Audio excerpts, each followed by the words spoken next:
Hello friends, मैं आपका doctor Pankaj Chaturvedi, dermatologist from new Delhi. लेकिन आज मैं आपको स्किन के बारे में नहीं, कोविड-19 के बारे में कुछ बहुत ही इम्पॉर्टेंट इन्फॉर्मेशन दूंगा। जैसा कि आप जानते हैं कि कोविड की वजह से हज़ारों की तादाद में लोग प्रतिदिन मर रहे हैं। केओटिक माहौल है हर जगह, ऑक्सीजन नहीं है, बेड्स नहीं है, हेल्थ सिस्टम क्रैश कर चुका है। लोगों को समझ में नहीं आ रहा कि वो करें तो करें क्या।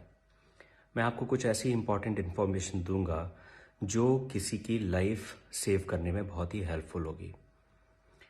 सबसे पहले ये समझिए कि ये बीमारी किस तरह की है। कोविड-19 एक नॉर्मल डिजीज़ नहीं है। ये बहुत ही वियर्ड डिजीज़ है जिसके दो फेजेस होते हैं, फेज़ 1 एंड फेज़ 2। फेज़ 1 होता है पहले 6 दिन का, फेज़ 2 होता है दूसरे 6 दिन का। 12 दिन की डिजीज़ है, first 6 days and second 6 days. आपके लिए ये बहुत ही इम्पॉर्टेंट है जानना कि जो कोविड में मोर्टेलिटीज़ हैं, जो लोगों की डेथ्स हो रही हैं, लोग वेंटिलेटर पे जा रहे हैं और जिनको ऑक्सीजन की ज़रूरत पड़ रही है, वो फर्स्ट 6 डेज़ में नहीं पड़ती, वो सेकेंड 6 डेज़ में पड़ती है। This Covid is dangerous in the second phase, not in the first one. तो अगर आप टाइमली आइडेंटिफाई कर लें कि आपका ये जो सेकेंड फेज है कब शुरू हो रहा है और टाइमली अगर आप ट्रीटमेंट शुरू कर दें तो आप उस ऑक्सीजन वाले फेज में जाने से बच सकते हैं। तो सबसे पहले जिस दिन आपके सिम्टम्स शुरू होते हैं कोविड के, fever, body ache, diarrhoea, loss of smell, loss of taste, या जिस दिन आपकी रिपोर्ट पॉजिटिव आती है, दैट इज डे 1। तो फर्स्ट 5 डेज आप नॉर्मल मेडिसिन लेंगे, doxycycline, azithromycin, ivermectin, vitamin C, zinc, Fabiflu. इसमें अपनी डाइट पे फोकस करें, हाइड्रेट करें और रेस्ट करें। इसमें आपको पैनिक होने की ज़रूरत नहीं है। आपको केयरफुल रहना है जिस दिन आपका 6th डे है और 7th डे है। 6th एंड 7th डे से आप केयरफुल हो जाएंगे और अगले एक हफ्ते तक you will be very very careful, because इसी फेज में कॉम्प्लिकेशंस बिल्डअप होते हैं और इसी फेज में लोगों की डेथ्स होती है। 6th डे आप एक सीटी स्कैन कराएंगे चेस्ट का और एक टेस्ट आप कराएंगे इन्फ्लेमेटरी मार्कर्स का, जिसमें सीआरपी सबसे इंपॉर्टेंट है। कुछ और भी टेस्ट हैं जैसे डी डाइमर और इंटरल्यूकिन 6, अगर करा लें तो बेटर है, और कंप्लीट ब्लड काउंट। अब इनका रोल क्या है? इनका रोल ये है कि अगर छठे दिन आपका सीटी स्कैन माइल्ड है तो इसका मतलब ये है कि आपकी जो डिजीज़ है वो आपको ज़्यादा ट्रबल करने वाली नहीं है। अगर आपका सीआरपी लेवल बहुत माइल्ड है, नॉर्मल है या रेज्ड ज़्यादा नहीं है, इसका मतलब ये कि आपकी बॉडी में जो इन्फ्लेमेशन बिल्डअप हो रहा है वो ज़्यादा नहीं बिल्डअप हुआ है और आपको पैनिक होने की ज़रूरत नहीं है। Of course you have to be careful, but panic mode में जाने की ज़रूरत नहीं है। लेकिन अगर आपका सीटी स्कैन शो कर रहा है कि आपके चेस्ट में लंग इन्वॉल्वमेंट मॉडरेट है या सिवियर है और आपका सीआरपी लेवल भी बढ़ा हुआ है, that means you will be in trouble after few days. इसलिए आपको बहुत ही केयरफुल रहना है।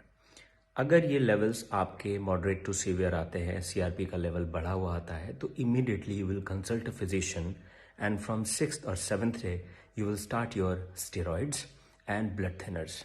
ये दो चीज़ें हैं जो पेशेंट की जान बचाती हैं अगर टाइमली आप स्टेरॉइड शुरू करें और टाइमली ब्लड थिनर शुरू करें।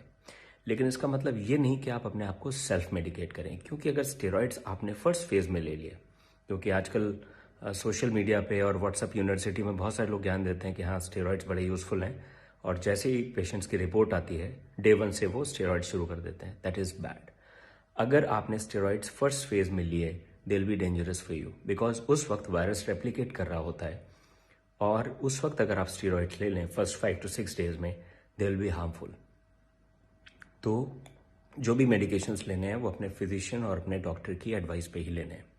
तो 6th और 7th day are very crucial. अगर टाइमली आपने ब्लड थिनर्स एंड स्टेरॉइड्स शुरू कर दिए, आपके प्रॉब्लम में आने के चांसेस काफ़ी हद तक कम हो जाएंगे। अब मेजर इशू क्या है? हमारा कॉमन टिपिकल इंडियन माइंडसेट कि जैसे ही हमारा 5वें दिन फीवर कम होता है हमें लगता है वी आर फाइन, हम ठीक हो गए। शुरुआत के 5 दिनों में हम हर 3 घंटे में अपना ऑक्सीजन लेवल चेक करते हैं, लेकिन 5th डे जब हमारा फीवर नॉर्मल हो जाता है, we throw away our oximeter, हमें ध्यान नहीं रहता कहाँ रखा हुआ है, and we forget to measure any kind of oxygen saturation, right? Of course fever comes down, 5th, 6th, 7th day कुछ नहीं होता, 8th डे भी कुछ नहीं होता, 9th day suddenly person starts feeling shortness of breath, weakness, कई लोग फेंट हो जाते हैं, कई लोग ब्लू पड़ने शुरू हो जाते हैं, क्योंकि that is the time when the oxygen dips suddenly. Covid में एक मेजर इशू है हैप्पी हाइपोक्सिया। दैट मीन्स जब तक ऑक्सीजन सैचुरेशन 80-85 तक नहीं चला जाता, पेशेंट को फील ही नहीं होता, वो नॉर्मल रहता है। He starts doing his daily routine activities, उसको लगता है मैं तो ठीक हूँ। और उसको उस वक्त अगर कोई बताता भी कि आप मेडिसिन ले लो, तो उसको लगता है कि क्या बता रहा है मुझे, because I am perfectly fine, why should I take medical care, because I don't feel anything. But that is the time, if you check, lot of people they have subclinical hypoxia. Their oxygen saturation is 90, 85, sometimes 80, but they're doing perfectly fine. But that is the time when we have to be very very careful and the person needs medicine, because उसके बाद का जो phase है जिसमें oxygen saturation और down जाता है, there is sudden deterioration of the patient. उसके बाद ऑक्सीजन की जरूरत पड़ती है, देन यू स्टार्ट पैनिकिंग कि ऑक्सीजन सिलेंडर मुझे चाहिए, मुझे ऑक्सीजन चाहिए। We know that we are having short supply of oxygen, oxygen demand बढ़ी है। Overnight we can't produce 20 times 50 times more oxygen. No country can. So after 6th day you will check your oxygen saturation every 2 hours.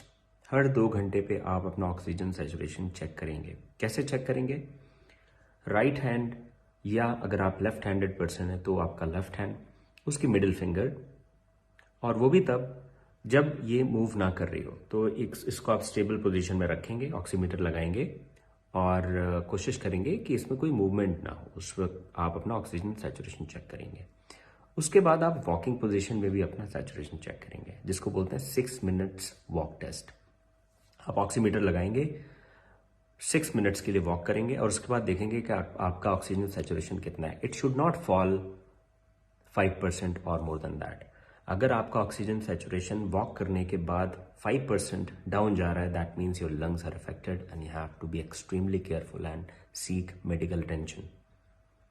अगर आपका बैठे हुए oxygen saturation 90 आ रहा है, लेकिन आप वॉक कर रहे हैं उसके बाद वो 85 हो जाता है, that means your lungs are affected. तो इस चीज़ का भी आपको बहुत ध्यान रखना है। So we have to avoid that situation. हमें उस कंडीशन में पहुंचना ही नहीं कि हमें ऑक्सीजन की जरूरत पड़े, बिकॉज जब आप स्टेज में पहुंच जाते हैं तो ऑलरेडी डैमेज हो चुका होता है। काफी हद तक रिकवर होने के चांसेस 50-50 होते हैं। आप बच भी सकते हैं, आप नहीं भी बच सकते हैं। तो आपको उस स्टेज में पहुंचना नहीं है। You have to prevent that situation and you can only prevent by identifying the timeline of Covid and taking proper measures right from day 6 और day 7, right? If you'll do that, most probably you will sail through, most probably आप बच जाएंगे और अपने आसपास जो भी आपके रिश्तेदार हैं, जो भी आपके फ्रेंड्स हैं, फैमिली मेम्बर्स हैं, उनको भी आप बचाने में हेल्प करेंगे। फ्रेंड्स, ये जो वक्त है, ये जो समय है, वो है एक दूसरे की हेल्प करने का। मैं एक डर्मेटोलॉजिस्ट हूँ, but still I am making this video so that I can make you aware. Most of the people who are suffering right now, they are suffering because they couldn't take timely measures, क्योंकि उनको पता नहीं था कि problem 6th-7th day से शुरू होती है। They thought that 4 or 5 days fever was there and after that they became perfectly fine. 5वें दिन फीवर चला गया, मैं तो ठीक हो गया। Because of this they don't know. Please educate them, okay? And do not ignore your symptoms. Consult a physician, online consultation कर सकते हैं, स्टैंडर्ड गाइडलाइंस हैं कोविड केयर के। एंड पैनिक में ना रहें। अगर इन चीज़ों को आप फॉलो करेंगे, most of you will be fine. Take my words. Thank you.